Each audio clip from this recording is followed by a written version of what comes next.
Oke, halo teman-teman semua. Kita kembali lagi di Informal Podcast. Dan kali ini kita bersama Mas Jati, founder dari Jarimanisme.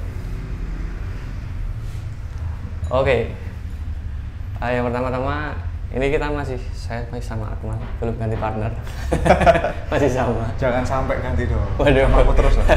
Langgeng ya semoga. Langgeng. Amin. Nah, ini kita lagi di Kota Gede, Kota Perak. Dan ini juga kita lagi di sebuah lini usaha yang bergerak di bidang perhiasan dan juga memproduksi perak. Namanya Jarimanis. Ini kita udah sama empunya. Iya dong. Mas Jati. Iya. Ini matur sembah nuwun Mas, yang pertama sudah diberikan waktu dan tempat buat Sama-sama. ngobrol Terima kasih Mas. Selamat datang. Oh ya, siap. buat yang bentar lagi mau nikah. Nah, monggo tuh kalau mau Jarimanis pesen cincin nanti bisa di sini. Tapi sebelum kita membahas banyak hal tentang Jarimanis, kita mau ngebahas dulu tentang empunya tuh sosok seperti apa sih? Ya, gitu. Sebenarnya ketika kita pengen tahu latar belakang sebuah usaha kan kita juga harus tahu ini foundernya uang sih kayak sih. Skondi gitu. Skondi sih gitu. Nah, untuk tanya-tanya, nanti kita akan tanya cukup panjang. Tapi yang pertama, gimana dengan 3 periode? Waduh. Oke, ngeri bos. Biar terlihat informal itu peduli politik ya. Tiba-tiba. Enggak Mas, guyon Mas. Iya. Tapi kan dijawab berapa loh Mas? Oh iya. Yang pertama kita pengen tahu nih latar belakangnya Mas Jati dulu tuh mungkin dari kecilnya tuh pripun Mas, asli sini atau Saya asli sini. Asli di kampung ini, di tempat kita podcastan ini. Sekampung juga di sini, di Kota Gede juga. Akamsi. Sekolahnya juga di sini-sini aja, di Kota Gede, SD di Kota Gede, SMP di SMP 9. Iya, jalan semua udah. SMA-nya di SMK 2. STEMSA. Kuliahnya di WIN, sastra Inggris. Nah, ini yang menarik. Kemarin saya diceritain sama partnernya Mas Jati yang nggak mau in-frame. Delik. Harus dirahasiakan sosoknya. Diculik soalnya. Bahaya itu ya. Aset berharga soalnya. Berharga. Yang punya toko ini ya. Oh iya, punya. Nah, yang pertama saya dikasih tahu nih, Mas Jati STM-nya jurusan TKJ, komputer jaringan. Terus kuliahnya Sastra Inggris. Pekerjaan nih jualan jewelry design, cincin. Itu gimana Mas? Iso pito-pito nabi Mas? Saya jawabnya. Saya juga nggak pernah menanyakan diri saya sendiri gitu sebenarnya. Sampai detik ini kok bisa juga ya? Pertanyaannya sama sih. Saya juga tanya ke diri saya sendiri kayak gitu. Udah melakukan jawabannya? Belum. Tapi kalau mau dicari-cari jawabannya ya, sebenarnya itu kayak dulu pas saya ngikutin kesenangan diri aja gitu. Dulu kan SMP seneng banget sama komputer. Ya dari awal mulanya emang suka nge-game gitu. Ya terus ngoprek-ngoprek PC dan yang lain-lain. Memang yang linear ya di komputer jaringan gitu. Dan pas masuk juga ternyata sesuai dengan gambaran gitu loh. Oh ternyata asik banget gitu. Nah terus masuk di sastra Inggris pas kuliah itu juga karena ini ada backsound nanti nggak apa ya, keluarga pembangunan. Oke, informal. Nah itu sastra Inggris itu sebenarnya juga sama konsepnya. Itu satu-satunya hal yang mungkin aku suka gitu setelah komputer jaringan gitu. Nah dulu pas di SMK itu saya aktif organisasi ekstra gitu. Nah namanya English Club. Di English Club terus saya juga ada ini apa namanya ya, komunitas traveling namanya Couchsurfing, itu internasional. Nah itu saya suka hosting apa namanya, bukan ghosting ya, hosting ya nanti tiba. Nah itu dari semua benua di dunia ini itu saya udah pernah nginepin mereka di rumah saya di kampung ini juga. Nah itu jadi dan aku ngerasa itu asik banget gitu loh. Nah terus akhirnya pas lulus tuh kayak bingung gitu. kayaknya aku nggak suka apa-apa gitu. Nah, persis kayak pas SMP lulus loh, terus nggak suka apa-apa, sukanya cuma komputer. Nah ternyata dinamis sekali kesukaan saya waktu itu gitu. Saya sukanya bahasa Inggris jadinya gitu, udah daftar sastra Inggris gitu. Iya. Ya nggak filosofis sih gitu. Sempat kepikiran itu nggak sih Mas mau linear misalnya mau ke teknik informatika? Enggak. Kenapa Mas? Kan tadinya seneng banget nih sama sistem apa tadi sistem informasi atau TI. Karena gitu. ngoding Tiba-tiba- susah. Sebenarnya kan aku di komputer jaringan ya. Sebenarnya ilmunya sampai detik ini pun nggak tak tinggalin gitu. Jadi katakanlah aku ke suatu tempat kafe gitu mau tak ganti password wifi-nya juga bisa gitu. Ya tadi malam juga gitu kejadiannya, saya ganti password di sini gitu kok nggak bisa wifi-nya gitu. Nah, itu hal yang kadang masih tak lakuin gitu di dunia, hal-hal seperti itu yang ada hubungannya sama jaringan. Konsepnya itu adalah apa ya? Efektivitas sebuah perpindahan informasi, data dan yang lain-lainnya itu ternyata masih dipakai sampai detik ini pun gitu. Dari kalau sistem pengkasiran dan yang lain itu tetap kepakai gitu. Meskipun dulunya juga nggak kepikiran ini bakal kepakai ya. Saya nggak sejenius itu, enggak. Dulu saya nggak mikir kayak wah saya mau masuk TKJ soalnya besok saya mau usaha terus ini tak buat ini enggak gitu. Cuma ngalir aja. Saya ngelakuin apa yang saya suka tapi totalitas di situ. Jadi ilmunya melekat. Bahkan sampai detik ini pun aku mau flashback gitu masih bisa gitu. Masih bisa dan kepakai gitu. Iya. Gitu sih. Tapi kan ini apa ya? Maksudnya gini, kalau ini om punya yang punya tempat ini, yang masih dirahasiakan itu. Itu kan memang dari latar belakang keluarganya dulu saya tahu ini rumah ini emang jualan perak juga. Iya. Kalau di rumahnya Mas jadi apakah orang tua juga? Enggak. Enggak. Jadi kalau untuk usaha ini saya memulainya bener-bener dari nol. Tapi berarti itu dari mana Mas punya jiwa pengen bergerak usaha? Apakah mungkin dari dulu pas sekolah udah jualan apa? Iya memang udah dari dulu tuh suka jualan-jualan gitu. Bahkan pas SMA itu udah membuat brosur kayak gitu. Udah di Malioboro depan Benteng Fredberg itu ngasih brosur ke orang. Brosur apa Mas? Apa namanya benerin PC. Jual beli PC. Kalau kamu punya PC rusak sini tak beli kayak gitu atau tak benerin kayak gitu. Jadi udah merasakan dari situ kalau ada orang dikasih gini terus lewat, terus kita dicuekin yang gitu-gitu. Biasa ya. Digostingin, ya kayak gitu udah terbiasa kayak gitu. Jadi sejak SMK udah nyoba-nyoba kayak gitu. Dan ya nggak berhasil, maksudnya ya, tapi seneng aja gitu, seneng sama kegiatannya ngalir kayak gitu. Terus tapi kliennya itu akhirnya dapatnya nggak dari orang yang tak kasih brosur. Tapi karena teman-teman tahu saya itu melakukan kegiatan itu mungkin ada rasa yang timbul dari teman-teman. Ini orang berani-beraninya di depan Fredberg, di tempat-tempat lain ngasih brosur ke orang asing kayak gitu. Tapi saya juga dapat orderan gitu dari teman-teman. Entah nginstal apa nginstal game atau apa kayak itu pasti ada aja gitu. Dan itu kebawa sampai kuliah loh. Kuliah ngapain Mas jualannya? Kuliah itu pas awal-awal kamu jurusan apa, komputer jaringan, terus ada masalah di PC itu larinya ke saya gitu. Padahal kan nggak semua masalah PC itu kan ranah saya kan, kayak kadang keyboardnya rusak, cuil apa-apa gitu kayak. Waduh ini orang kadang random banget ya gitu. Tapi nikmat gitu, tak nikmatin aja kayak gitu. Sampai akhirnya nggak pengen ngelanjutin ke yang dunia teknisi itu gitu. Lebih ke hal-hal yang nggak teknis lah. Kalau dulu kan teknis banget, kayak RAM kayak gitu-gitu kan apa. Sebenarnya Mas Jati ini punya kalau dari skill ya mungkin dari pertama dari sistem jaringan, terus sastra Inggris, terus kan juga ya mungkin kayak semacam soft skill ya dalam artian Mas Jati belajar jadi pengusaha, maksudnya jualan itu kan secara informal gitu kan. Sangat informal kan. Masuk. Nah, bagus banget. tapi akhirnya kenapa kok ngambil yang ngembangin skillnya Mas Jati yang informal itu yaitu jualan kan karena sekarang kan jualan gitu. Padahal dari skill-skill yang lain ini mungkin secara pendidikan, secara edukasi formal itu kan udah bener-bener dapat gitu kan sampai lulus sampai segala macam.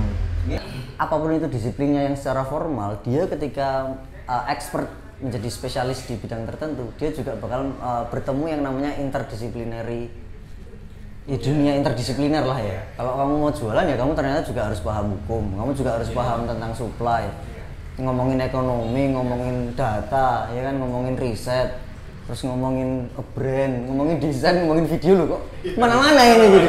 Bahasa pun iya gitu kan. Nah ternyata interdisipliner banget gitu. Yang mana itu tumbuhnya juga perlahan.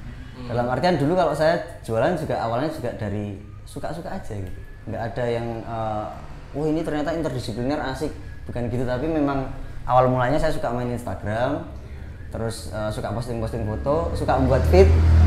Saya itu paling nggak suka sama feed yang papan catur. Papan catur tuh kayak mungkin di sini ada desain grafis, terus ini foto, terus ini lagi, kayak papan catur gitu. Nah saya nggak suka. Nah dulu saya udah nyoba-nyoba, pokoknya foto aja lah gitu. Saya explore foto bagus, ditata itu pokoknya jadi bagus gimana sih gitu. Nah dari situ ternyata saya tuh suka ngelihat Instagram sendiri gitu. Kayak gitu. Terus dari situ terus sering nongkrong di angkringan. Nah disitulah awal mulanya Jari Manis terbentuk. Karena ada temen yang memang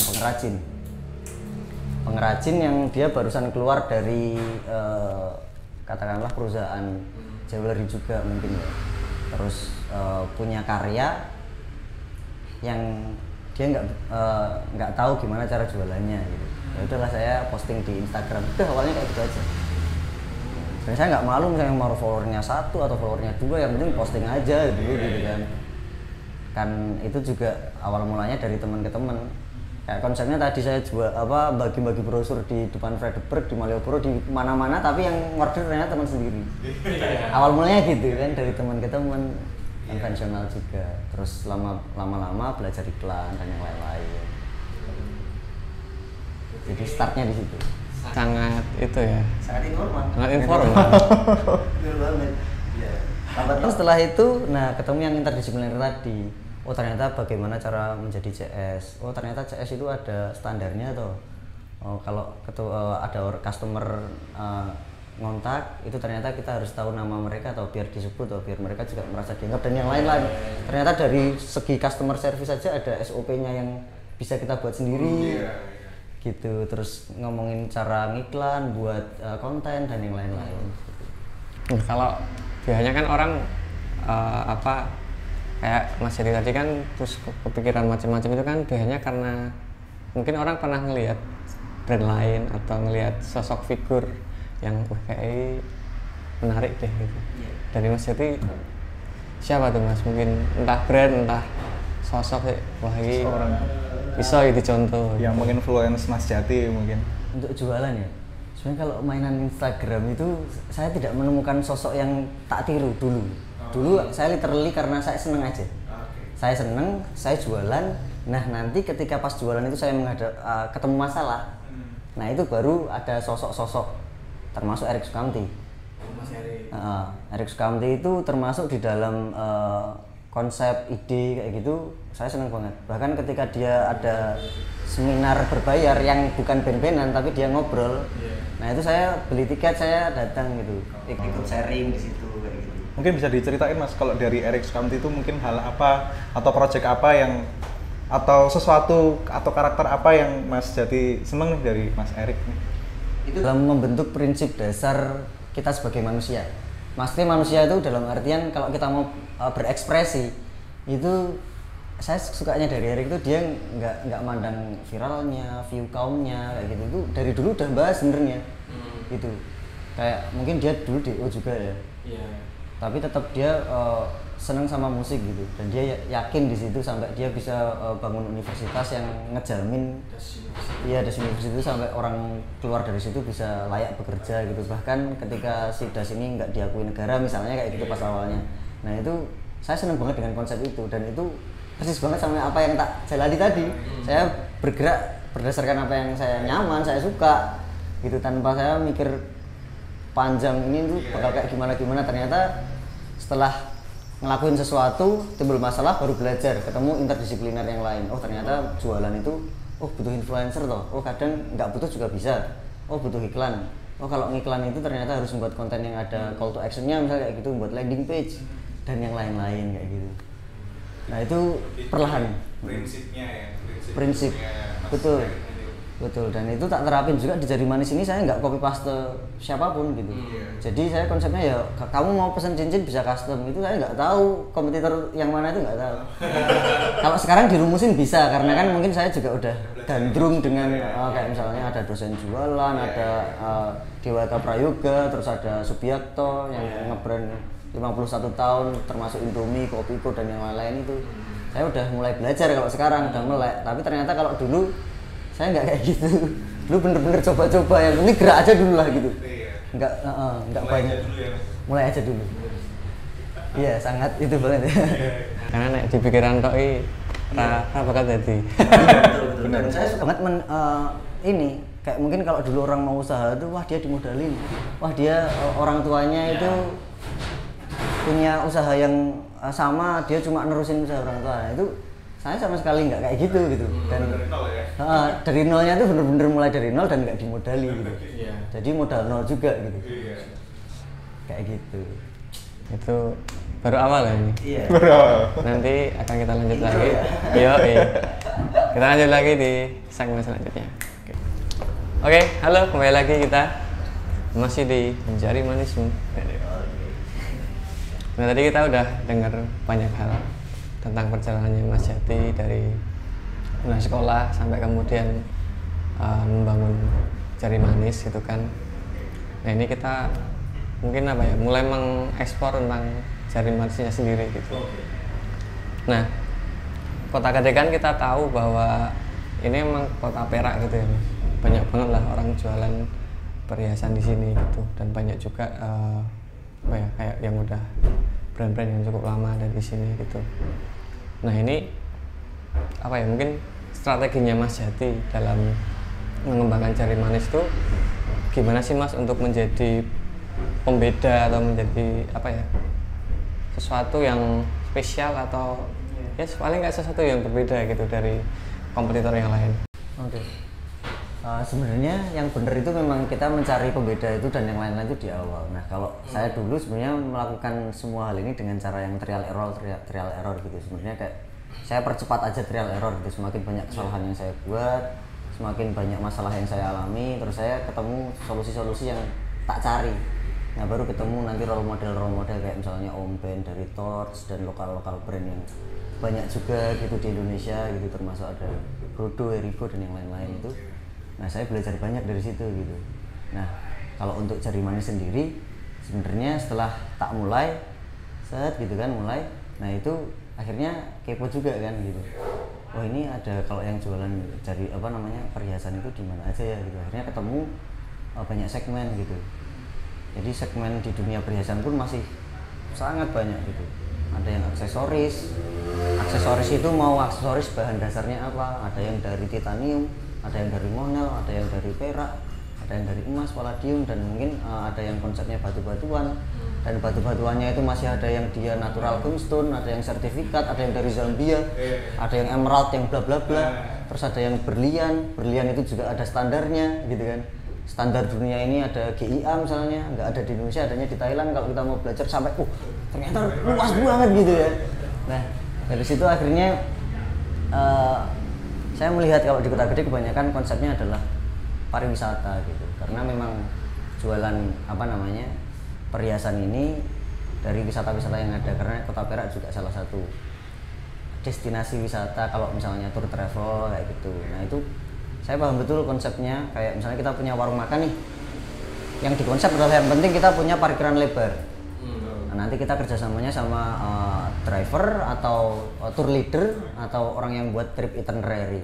Nanti masukin ya ini restoranku di jadwal turnya, nanti kamu dapat sekian persen. Nah, jadi cara-caranya seperti itu. Tapi sekalipun restoran ini kelihatan sepi, mungkin kalau sebulan dia dapat 4 kali tour travel dari bis itu kan kadang 9 bis atau sekian bis itu kan.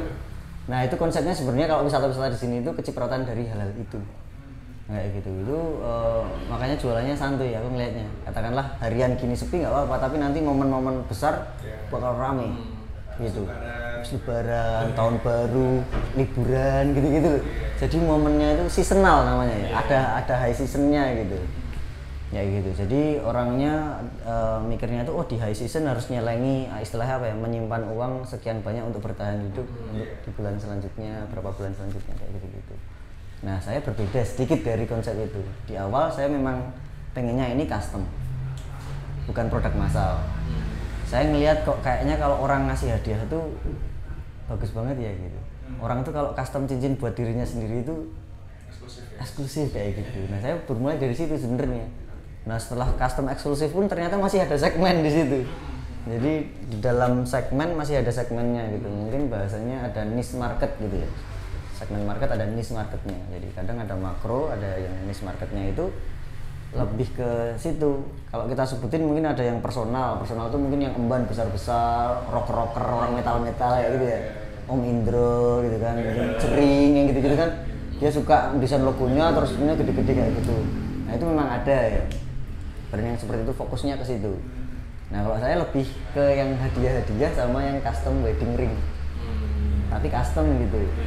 Nah, mungkin kan saya melihat di beberapa, ya ini berawal dari riset juga akhirnya. Nah, setelah tadi saya mulai asal-asalan, yang penting mulai aja dulu, ketemu masalah. Dari masalah yang ada itu saya mencari banyak apa ya istilahnya, roadmap ke depannya itu harus diisi dengan referensi sebelum kita mengambil keputusan.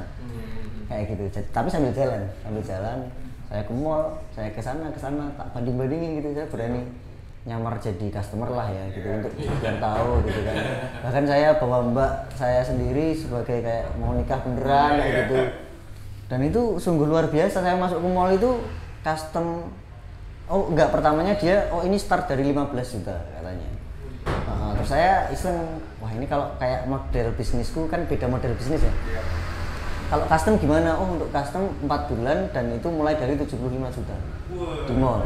Iya. 4 bulan ya? Iya, 4 bulan karena nggak tahu mereka nggak punya tukang atau nggak ngerti. Maksudnya kadang itu kan mereka tuh stocking banyak gitu kan. Tapi kalau di mall yang kayak gitu kan semuanya udah jelas kayak ada izinnya, terus apa namanya? Mungkin desainnya itu ada copyrightnya kayak gitu, terus berliannya itu standarnya udah internasional, GIA kayak gitu-gitu. Ternyata saya belajar banyak juga dari brand-brand mereka itu. Saya nggak insecure sama sekali nggak gitu, karena secara proses pembuatan di sini 7-20 hari. Ketika mereka jawab 4 bulan, saya langsung malah timbulnya pede gitu. Ini brand gede banget, harganya mahal kok lama gitu. Gitu. Tapi tanpa saya jatuhkan brand itu karena beda model bisnis ya mungkin kan. Terus saya juga nggak pakai yang sertifikat yang GIA itu, mungkin besok masih lama prosesnya ke sana. Ada keinginan gitu. Tapi karena di awal tadi konsepnya adalah custom, saya ambil benang merahnya di situ. Oh, saya bisa melakukan sesuatu lebih bagus daripada orang yang bahkan udah di mall gitu. Udah di banyak mall-mall di seluruh Indonesia, itu bahkan mereka brand internasional gitu. Nah itu padahal saya belum punya toko. Jadi awal mulanya itu saya tuh kayak anak bawang gitu kan, bisa membuat custom. Saya riset pasar ya kan, riset pasar sama riset kompetitor. Ketemu satu gini langsung timbul, bayangannya jauh banget gitu. Padahal belum apa-apa. Tapi minimal ada apa ya, angan-angan gitu, angan-angan yang prosesnya bisa dicicil. Prosesnya bisa dicicil. Apa sih yang nggak bisa mereka lakukan? Oh ternyata mereka nggak bisa custom palladium. Akhirnya saya bisa custom palladium kayak gitu-gitu. Karena pasarnya kadang kalau emas nggak bisa dipakai sama cowok. Nah ternyata yang tak datengin tadi dia kebanyakan emas doang kayak gitu. Nah itu akhirnya muncul ide-ide baru kayak gitu. Kalau awalnya memang nggak ada apa ya, aku pengen kayak toko itu, aku pengen, malah enggak. Kalau ketemu yang bagus malah pengen cari pembeda gitu. Saya selalu kayak gitu dari dulu gitu. Sampai akhirnya detik ini bener-bener yakin ya di sini untuk custom wedding ring. Makanya namanya Jari Manis gitu. Dari namanya juga udah langsung mewakilkan Jari Manis itu untuk iya gitu. Jadi ada prinsip yang dibangun di awal kuat. Sekalipun nanti pas perjalanan brand akhirnya ketemu kompetitor yang mirip itu akhirnya bisa dihitung dengan jari. Oh yang di sana, yang di sana, yang di sana. Kalau di sepanjang jalan ini saya nggak nemu yang kompetitor yang mirip gitu. Ya mungkin mereka juga jualan perhiasan tapi dengan konsep yang berbeda. Ya.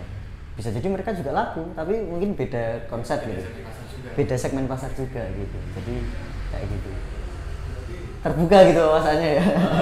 Tapi somehow Mas Jati itu aku melihat stepnya bagus ya, maksudnya mungkin tadi kan Mas Jati bilang yang penting mulai dulu gitu kan. Iya. Baru setelah itu ngelihat di sekitar terus industri perhiasan itu seperti apa, akhirnya kaget gitu kan. Iya. Tapi kan seenggaknya Mas Jati udah mulai dulu gitu. Aku malah pikir kalau dibalik Mas, kalau misalnya kita ngelihat dulu pasarnya kayak gimana secara detail ya, itu kayaknya kita kalau mau mulai terus akhirnya wah mulai nggak ya? Oh iya. Wah ternyata kayak gini industrinya kayaknya berat banget ya. Kompetitornya sebanyak ini ya.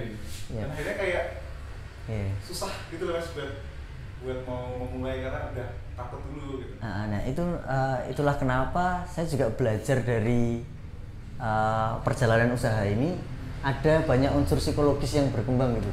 Dari keberanian, menentukan keputusan secara cepat, determinasi, mengelola manusia, kesabaran, banyak banget gitu. Nggak sesimpel kayak wah kita ini belum ada nih. Kadang kita nongkrong, ya saya masih sering banget nongkrong ya dari dulu SMA sampai kuliah itu mendengarkan pembicaraan yang orang banyak banget ide tapi nggak eksekusi gitu. Iya, banyak mikir. Nah kalau di forum itu ide emang banyak banget, tapi siapa yang eksekusi duluan dan berani gitu. Nah keberanian itu ternyata cost-nya mahal gitu. Setuju Mas. Setuju. Gitu. Kalau menurutku tuh ide itu sebenarnya murah. Iya. Cuman bagaimana kita bisa mengeksekusi ide itu sebagaimana semestinya sesuai dengan plan kita itu yang mahal dan itu yang penting banget gitu. Iya. Kalau idenya semua orang bisa ide, A sampai Z bisa gitu kan. Dan makanya ada yang bilang juga bahwa sebenarnya ide itu cuma 10% gitu. Iya, 90% itu adalah dieksekusi, berhasil atau enggak. Eksekusi itu termasuk menggabungkan banyak ide menjadi satu nasi dari banyak kepala itu ya. Itu bukan single faktor aja. Itu memang. Iya. Dan itu seiring berjalannya waktu itu kayak oh ya, memang yang paling penting itu kita yang penting bergerak. Trial error itu harus banget. Karena kalau kebanyakan self diagnosis itu bahaya. Bahaya. Itu saya juga kayak problem masa gini ya, ini kalau teman-teman juga sering self diagnosis ya. Karena kita bukan psikiater, bukan psikolog, bahaya juga kalau kita self diagnosis. Kayak wah, ini jangan aku depresi, wah aku punya penyakit mental apa ya. Kamu tuh psikolog bukan psikiater. Kalau kamu mau konsultasi mental, kamu pergi ke psikiater. Itu harusnya kita psikiater untuk ngobrol aja. Iya. Daripada self diagnosis terus nggak jalan-jalan, ya kan terus insecure. Iya. Masalahan kayak Bener banget. klise nggak sih gitu? Saya udah ngalamin hal seperti itu dari dulu banget. Sejak SMK udah orang gini ya gitu. Mungkin boomingnya baru akhir-akhir ini kan. Iya. Udah ada saya sama. Karena kan kalau SMK katakanlah kita di organisasi, kita harus melakukan sesuatu. Melakukan sesuatu beyond the call of duty itu mahal sekali harganya. Iya, benar banget. Yang lainnya santai-santai kita melakukan sesuatu. Kita event, kita ngapain sih kamu capek gitu. Dan aku juga capek tapi bahagia gitu. Iya. Dan itu aku berterima kasih sama kamu ini karena dulu tuh kalau di kampung ini tuh ada misalnya arisan atau tadabus gitu-gitu. Mau secapek apa kita habis kerja, secapek apa kita habis sekolah, kalau kita kumpul itu rasanya itu senang. Jadi kita nggak mikirin capeknya, tapi mikirin senengnya. Gitu loh. Jadi itu kayak gitu. Orang itu yang penting itu eksekusi dulu, aslinya jalan dulu. Nah dari eksekusi yang ada itu ternyata dari katakanlah arisan terus event kita belajar. Sebenarnya kan bisnis itu kan mungkin lebih dari 50% ini adalah advokasi. Ya kan kalau ngerintis mungkin bisa sendiri kalau kita mau growth scale up advokasinya itu skill diplomasi kita itu harus di-upgrade gitu. Gimana menentukan persenan kerja sama-sama dia, kolaborasi dan masih banyak lagi. Kalau mau scale up apalagi nanti kalau kita pengen sampai PT kita harus mikirin organisasinya, harus ada HRD, harus ada finance, harus ada operasional, harus ada marketing sama sales dibedain organisasi. Rumit juga gitu. Jalan panjang juga. Tapi kalau kita diawali dengan seneng, ya itu munculnya nggak insecure. Ya mindset ya. Iya, pola pikir itu mahal sama mentalitas. Mental. Kamu tapi apakah itu ya? Mungkin malah rada melenceng ya. Nggak apa-apa. Soalnya gini, kadang aku ngeliat tuh banyak lah anak-anak Indonesia gitu yang punya ide-ide itu wah bagus, punya referensi orang-orang yang apa ya keren-keren lah. Tapi kadang apa ya, mungkin satu hal yang kurang ditiru juga dari mereka adalah mereka nggak ngelihat kerja kerasnya si orang itu. Ngelihat prosesnya. Kita kan boleh mengidolakan siapa, Steve Jobs or siapapun lah. Tapi kan dibalik itu kan dia kerja kerasnya mungkin jauh lebih gila-gilaan daripada kita gitu. Betul. Itu juga salah satu penyebabnya mungkin kebanyakan baca quote tapi salah menempatkan quote. Iya kan? Orang-orang kayak Steve Jobs itu dia kalau open recruitment itu suka nyari orang malas. Oh iya. Kan? Betul juga. Iya. Suka nyari orang malas biar dia itu menyelesaikan tugas dengan efektif. Akhirnya dia buat sistem. Tapi kan dia melakukan itu, mencari itu orang malas yang juga gerak gitu. Benar. Eksekusi kan akhirnya. Iya, benar. Enggak terus apa-apa akhirnya kita malas pakai quote itu kan parah gitu. Kebenaran. Kayak quote-nya apa nggak lulus kuliah, orang lulus kuliah bisa bikin perusahaan gede gitu kan. Itu sebenarnya salah menempatkan quote. Tarik pembelaan sih itu. Iya. Sebenarnya banyak yang dia juga lulus kayak Butet misalnya itu dari SMP udah bisa jualan karyawan dia juga organisasi.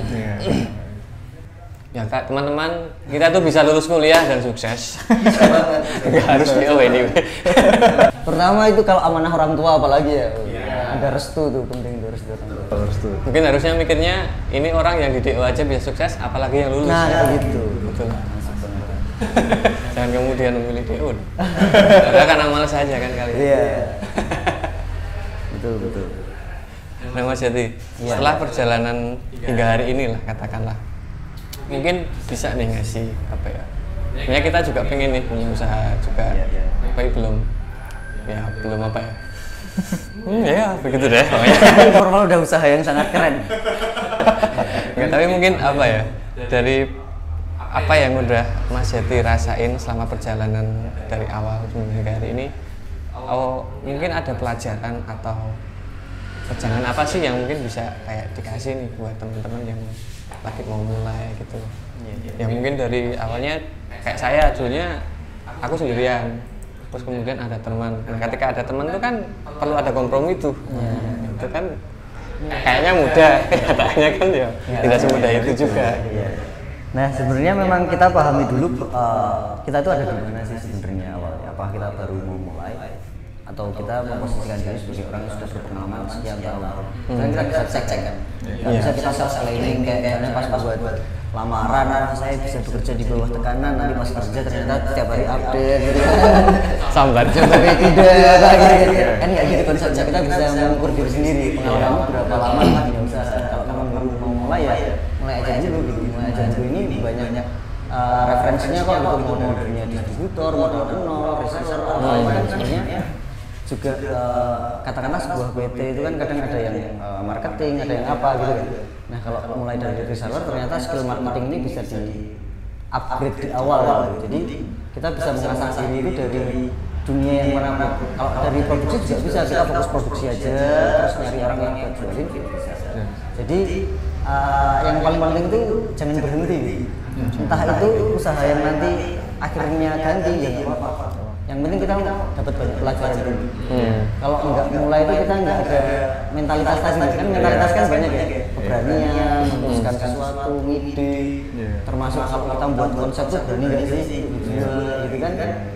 Itu semua mentalitas ya, banyak banget ya. Jadi yang penting gerak aja dulu. Yang penting gerak aja dulu. Dan pede aja kali ya sama konsep-konsep yang kita punya gitu. Nanti sebenarnya lebih enak kalau dikonsepin sih yang bener kayak kolaborasi tadi di dunia bisnis sebenarnya juga ada gitu. Bukan berarti kita berhenti mulai aja dulu terus nggak belajar. Di dalam dunia bisnis juga ada itu namanya founder agreement. Kalau kita mau buat PT atau apa itu ada namanya founder agreement. Kalau saham kamu berapa persen.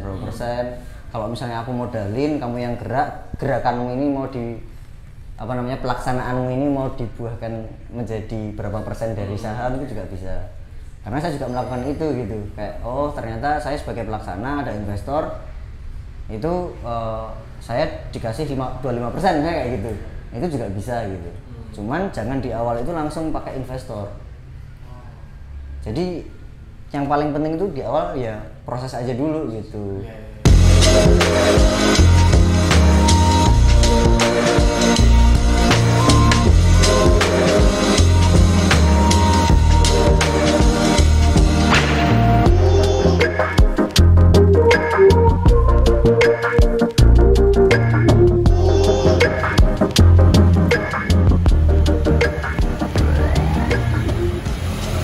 Oke, kembali lagi bersama kita di Informal Podcast dan masih sama Mas Jati dan sama Mas Ihsan.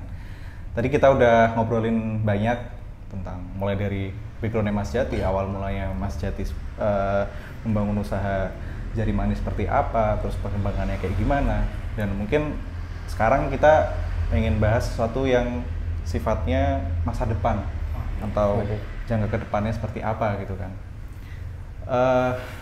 Kalau dari Mas Jati sendiri kan mungkin juga udah cukup lama ya ngerti tentang industri perhiasan gitu kan. Dan Mas Jati sendiri melihat gimana Mas untuk prospek industri perhiasan dan mungkin khususnya di industri silver ya dan di kota gede untuk ya katakanlah 10 sampai 15 tahun ke depan gitu kan. Kira-kira Sebenarnya udah ada gambaran di kepala gitu. Untuk jari manis sendiri, sebenarnya kita juga pengen berstandar internasional kayak gitu. Dan kita udah mempelajari hal itu, udah riset. Jadi kita emang ada research and development-nya, R&D-nya, khususnya di berliannya gitu. Ya di next nggak cuman sebenarnya udah dari dulu tuh sudah, tapi dengan standar yang mungkin nasional. Ya, secara teknis sebenarnya itu sama gitu ya, barang kita itu sama, cuma yang bedain adalah suratnya aja. Nah suratnya itu harus belajar di Thailand gitu, yang paling dekat, yang GIA itu ya. Ya, emang udah ada rencana mengalokasi dana untuk ya langsung dapat istilahnya sertifikat dari sana gitu, barang-barang kita kayak gitu. Karena di Indonesia sendiri belum ya, mungkin OTW atau gimana, kita tunggu-tunggu nggak datang gitu. Tapi setelah saya lihat-lihat di mall ternyata ada gitu. Nah, saya juga ngelihat sudah berencana cukup lama pengen buka di mall karena ada sesuatu yang di sana tuh belum ada gitu dari yang kita kerjain gitu. Dan itu untuk yang di mall ya kayak gitu. Kalau untuk yang store seperti ini, sebenarnya kita pengen buat semacam apa ya, zona, area yang memang itu isinya galeri, nggak mesti di pinggir jalan seperti ini. Kalau ini kan pinggir jalan buat jualan ya. Nah itu pengen kita punya galeri yang lebih santai di katakanlah di desa atau semacamnya kayak gitu, yang apa namanya, lokasinya lebih lebar, lebih luas, dan kita bisa produksi dari bener-bener semuanya di situ. Kalau ini kan produksinya beda nih, workshop kita ada di agak beda rumah lah ya. Nah pengennya itu pengen jadi satu semua gitu, dari semua proses kayak gitu. Sekalian tur gitu ya. Iya kayak gitu, bisa ada live workshopnya seperti itu. Kayak gitu sih. Tapi kalau dari Mas Jati sendiri itu sebenarnya pengen bawa jari manis sampai ke level mana sih? Iya. Sebenarnya kalau kita karena dari perbandingan harga dan riset gitu kan, sebenarnya kita juga pengen worldwide ya, dalam artian ya. Dan setelah dicoba ternyata kemarin juga berhasil ngejual sampai ke Singapura kayak gitu. Nah, ya dan itu juga apa ya, jualan dulu baru kita nyari tata caranya, karena ada demand kan. Tapi memang udah ada niat, cuman kayak kalau nggak ada barangnya ya kita nggak praktek ngirim ke sana beneran gitu loh, gitu. Dan ternyata worth it gitu, dan responnya bagus. Akhirnya percaya diri lagi gitu. Pengen sampai ke panggung internasional ya? Iya betul kayak gitu. Ya. Soalnya kalau pricing sama kualitas tuh kita kayak wah kita berani gitu. Jadi udah seneng sama produk sendiri kan, udah yakin, udah punya prinsip. Cuman mungkin ada satu hal atau dua hal Mas yang maksudnya untuk bisa sampai ke dunia internasional ya, selain tadi ya sertifikat GIA itu ya, kira-kira apa tuh yang harus dipersiapin sama Mas Jati sama tim?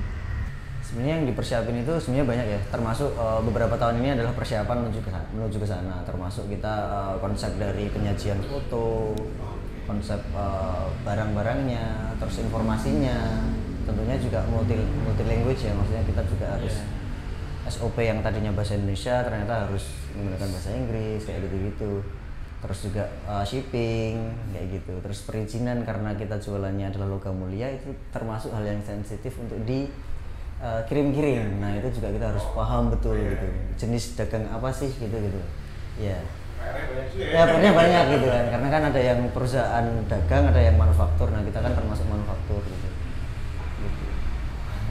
Barang dagang tuh jualan kayak sembako, kayak barang bakunya aja. Kalau manufaktur kan banyak bahan baku diolah jadi satu, nah itu manufaktur.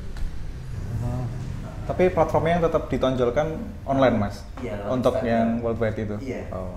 Jadi kita Instagram, mungkin Etsy, kayak gitu. Etsy. Kita nggak pakai kayak Shopee gitu, nggak pakai. Nggak pakai. Sampai detik ini Instagram aja. Karena pengen eksklusif itu, jaga eksklusivitasnya. Iya, eksklusivitas dan nggak mau perang itu juga. Oh iya. Iya sih, benar. Bener juga sih, untuk Shopee pasti. Bener mas.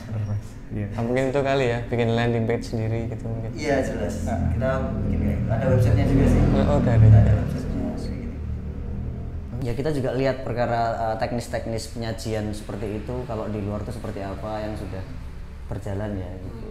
Dan ternyata brand lokal itu yang sampai go internasional tuh banyak banget gitu, dan kita harusnya juga bisa banget gitu. Yang mencontohkan. Iya, mencontohkan gitu. Tapi kalau offline store untuk internasional harus nggak kira-kira mas? Atau nggak perlu karena itu terlalu buang-buang kos dan segala macam? Sebenarnya pernah ditawarin gitu di Arab. Saya yang kontak saya itu ada yang Arab, Hong Kong. Itu tuh mereka pengen jualan produknya Jari Manis gitu. Oh dia reseller gitu ya? Mau membangun toko baru. Berarti Tapi mereka yang nyediain tempatnya nanti perkara perusahaan kita yang handle gitu. Iya. Udah macam-macam kok. Maka dari itu sebuah masalah begitu. Karena ternyata ketika harus seperti itu kita harus punya yang namanya mungkin semacam perjanjian misalnya B2B, bisnis to bisnis dan kayak gitu-gitu. Kita harus jelas juga mekanisme, misalnya kita mau franchise kah, mitra atau apa, itu harus jelas banget. Dan matang gitu. Jangan sampai sudah tekan kontrak, udah ada persenan dan yang lain-lain ternyata ini gini ya terus mau ganti, kan itu aneh banget gitu.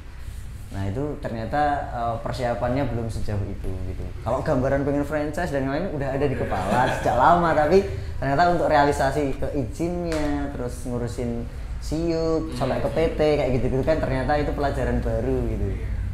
Gitu sih. Jadi pengen kayak sampai ke PT gitu juga pengen. Berarti masalahnya bukan cuma karena apa ya, masalah secara teknis, tapi ketika ada kerjasama kayak gitu tuh pun kita juga jangan terus kebawa emosional bahwa wah ini kesempatan nih langsung sikat, padahal kita nggak ngerti kayak gimana backgroundnya. Sebenarnya juga oportunis untuk di hal-hal tertentu, misalnya ini ada pameran berani nggak, nah itu kan di luar hal yang menyangkut hukum dan seperti itu ya. Tapi kalau ada yang urusan hukum ya kita selesaikan dulu. Kayak kita misalnya proses brandnya belum dilindungi hukum, berarti kita harus kesana dulu. Jadi harus dipersiapkan matang-matang. Kita belum PT, berarti untuk buat PT itu seperti apa, apakah mau CV atau gimana, itu kita akhirnya belajar juga gitu. Multidisiplin. Sama ini ada itu nggak mas? Mungkin apa?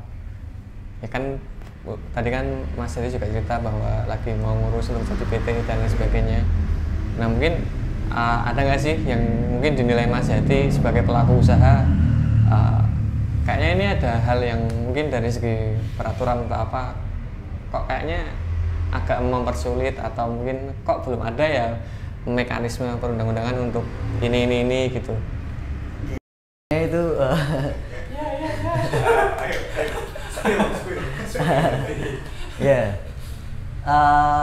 saya nggak mau terlalu detail, tapi sebenarnya ada juga kritik terhadap pemerintah perkara kebijakan gitu. Sebenarnya udah lebih bagus juga sekarang. Cuman memang yang paling berat di dalam support dari apa ya istilahnya ya negara itu ada di campaign sebenarnya. Kalau untuk perkara kayak misalnya persentase yang lain-lain pajak dan kayak seperti itu ya saya masih ngikutin lah gitu, masih ngikutin dan itu oke-oke aja gitu. Tapi perkara campaign ini adalah hal yang sangat kepihakan, kayak apa ya, misalnya katakanlah kompetitor yang mungkin saya nggak mau ikut ada di Shopee tadi ya, saya nggak bakal pakai Shopee gitu karena memang istilahnya ini perang saya pribadi sebagai orang lokal itu salah satunya melawan itu. Mereka menggerakkan UMKM betul juga, tapi secara manufaktur, secara produksi kita akhirnya melemah gitu loh. Jadi saya melihatnya secara makro. Nah, kalahnya kita di mana? Di campaign gitu. Mereka punya biaya campaign yang sungguh luar biasa. Mereka bisa hire influencer untuk mempengaruhi orang-orang, akhirnya membela Shopee gitu.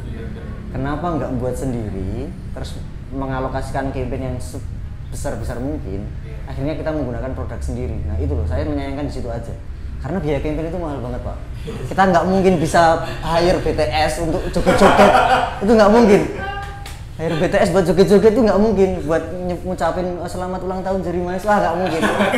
Itu pun saya nyolong-nyolong, saya ketemu siapa tokoh figur pas event gitu, saya nyolong-nyolong nggak bayar gitu. Dalam artian ya sebenarnya itu juga gimana, karena kedekatan emosional aja akhirnya mereka bantu brand lokal, kita saling support gitu. Jadi supportnya itu di bawah itu udah saling support bagus banget. Cuman memang harus ada kerangka yang lebih luas yang karena kan kerangka apa namanya ya, kalau kita ngomongin kebijakan kan itu kan sebenarnya pemerintah ini udah lengkap ya, ada Parekraf, ada perdagangan, ya kan, ada Kominfo. Jadi ya perindustrian itu kan kalau dikolaborasikan kan sebenarnya bisa menjadi istilahnya marketplace yang aksesnya lebih enak, kampanyenya lebih murah, orang ya gitu loh, bisa sampai ke RT RW loh kalau buat program seperti itu, karena hierarkinya jelas banget. Iya, dari istilahnya dari pusat nanti ke daerah sampai ke RT RW bisa ini banget. Contohnya kayak misalnya kampung ramah anak.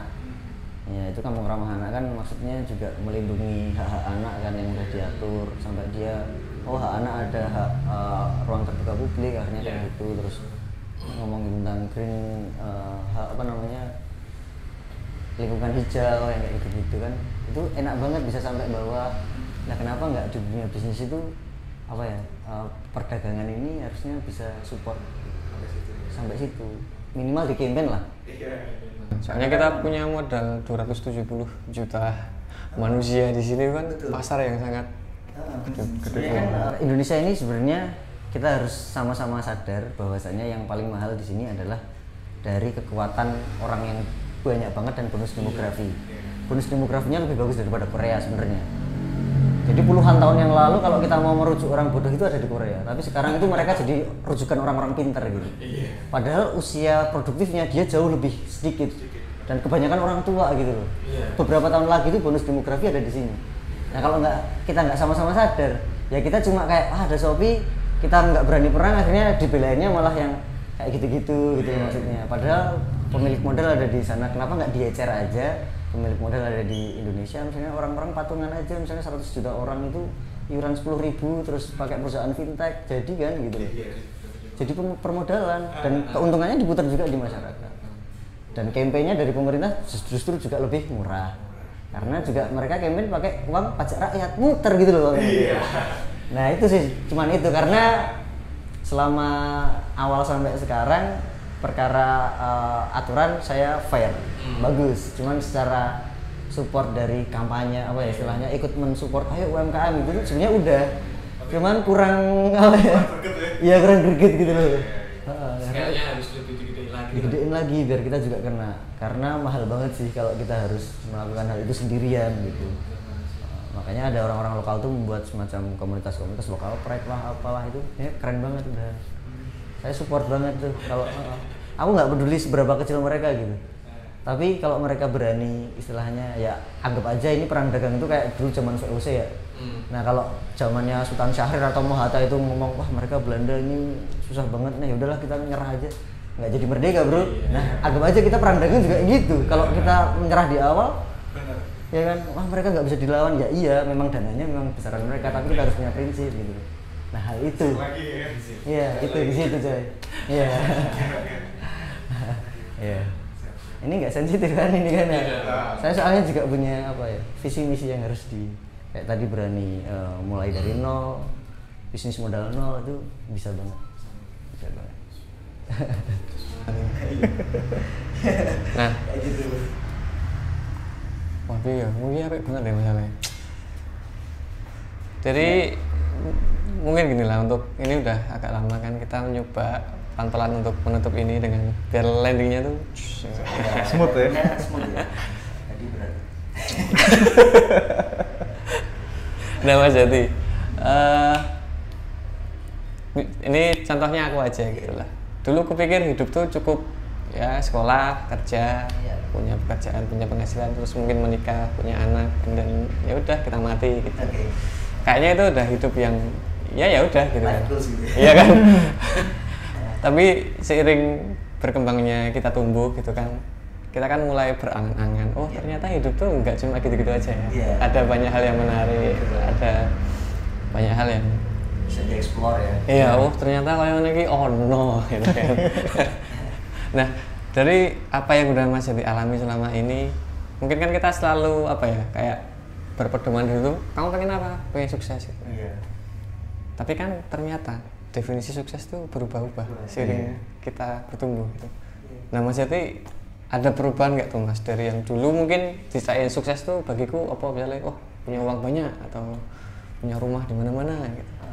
Atau kemudian dengan hari ini udah bangun usaha, kenal sama banyak orang itu apa Mas? Ada perubahan nggak sih?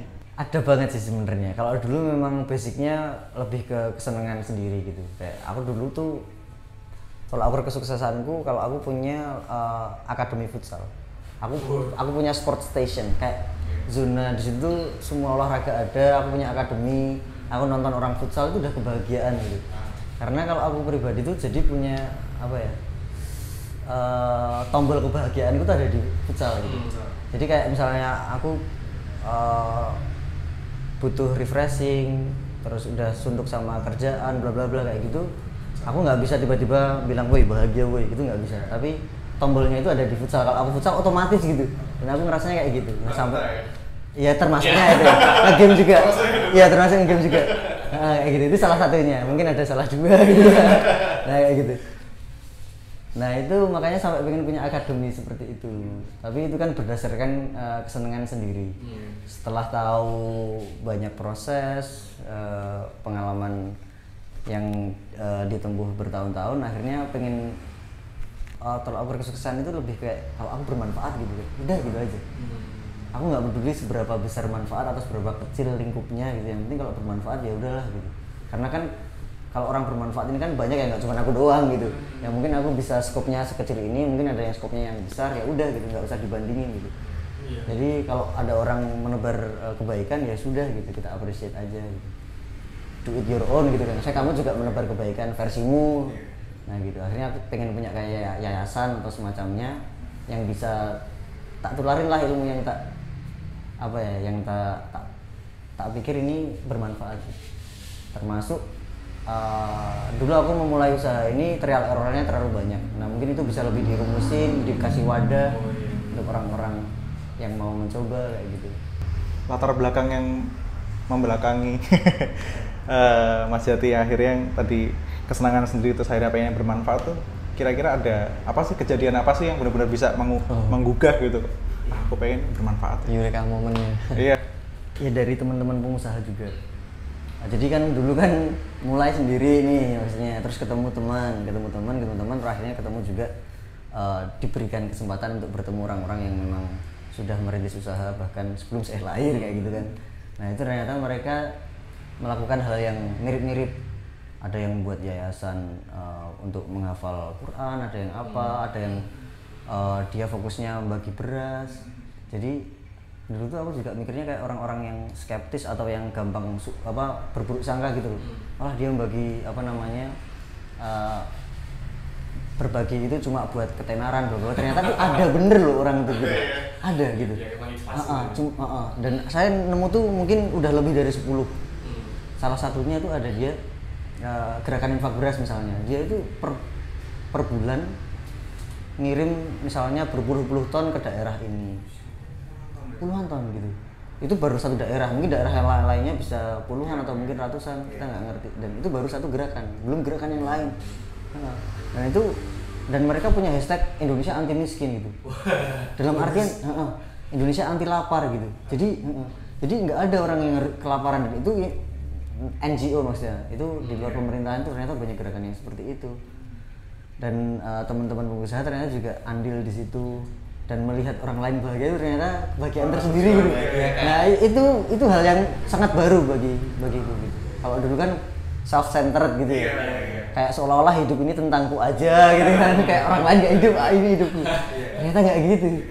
Ya ada hal lain ternyata di situ. Termasuk salah satunya di gerakan Infak Beras tadi, aku bener-bener ikut angkat-angkat.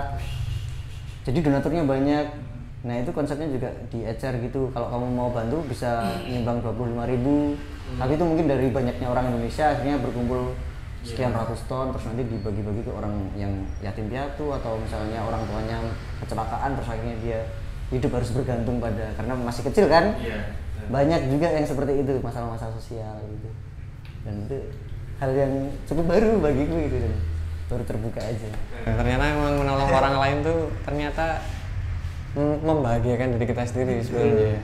Kelihatannya kan kayak ada sesuatu yang berkurang dari kita, padahal ternyata ada yang bertambah kan. Betul. Dan itu cocok dengan konsep usaha. Jadi kayak konsep usaha ini kalau semakin kaya itu malah semakin berbagi gitu.